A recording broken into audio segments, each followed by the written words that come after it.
Yeah, it was really cool, Avi, to hear that you started on Friendster because I also remember Friendster and also MySpace, and that was the beginnings of social media. And then, of course, Mark Zuckerberg came in and then just destroyed everything. But I thought that was so nice back then, that you, in order to like customize your profile, you had to know a little bit of code. I thought that really taught a lot of that generation's people coding, introduction to CSS, HTML, things like that, even a bit of JavaScript. So it's nice to hear that you're from that time. I also started around your age, like I was a little bit younger, like 9 years old or something, and I started in something called ActionScript, which probably not a lot of you have heard about.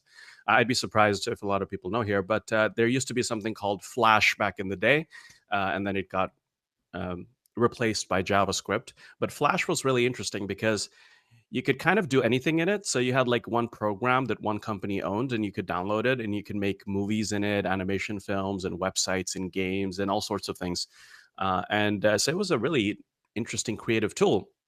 And at the time, I was very young, around 9 years old, and I wanted to like make my own little games and things like that. I was a big video game person, and so I remember like picking up like a book or two back then. There was very little stuff on the internet about this stuff, and just writing some scripts. It was kind of something like you press this button and you go from this frame to frame number 50, and you play that portion of it, right? So you couldn't really call it programming, but technically it was code. So it kind of started like that in a very visual way. So that was my beginning a long time ago in